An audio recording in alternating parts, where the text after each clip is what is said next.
गजपति जिला पालाखेमुंडी नवोदय विद्यालय छात्री सौदामिनी रईतांक मृत्यु घटनार क्राइमब्रांच द्वारा तदंत कर गजपति एसपी स्वाति एस कुमार आज घोषणा कर सूचनाजोग्य जे सौदामिनी मृत्यु घटना नहीं गत 46 दिन है गजपति जिलापाल कार्यालय सम्मुखें रिले अनशन जारी रही है। दाबी कर सौदामिनीर मृत्यु एक सुपरिकल्पित हत्या।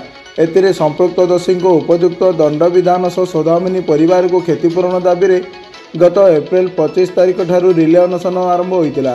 गत 40 दिन धरी रिले अनशन पर कौन पदक्षेप ग्रहण कर प्रतिवाद आज सीपीआईएम तरफ एक विराट रैली पाला सहर परिक्रमा कर दाबी हासिल गजपति जिलापाल कार्यालय सम्मुखें पहुंची हड़ताल करते। यही समय गजपति एसपी स्वाति एस कुमार घटनास्थल में पहुंची सौदामिनीर मृत्यु घटना क्राइमब्रांच तदंत करिबा बोली घोषणा करी तदंत सरिबा पर्यंत समस्त आंदोलन ओहरिबा सह पुलिस और प्रशासन को सहयोग करिबा पई गजपति एसपी आंदोलनकारी को निवेदन करथिले। एही आंदोलन में जोग देइथिबा राज्य सीपीआईएम संपादक अली किशोर पट्टनायक, वरिष्ठ सीपीआईएम नेता जगन्नाथ मिश्र, दंडपाणी रहित डी भेंकटराव प्रमुख जणाइछन्ति जे पुलिस महानिर्देशक निर्देशक्रमे गजपति एसपी सौदामिनी मृत्यु घटनार तदंत क्राइमब्रांच द्वारा कराजिबो बोली घोषणा करिसेंति।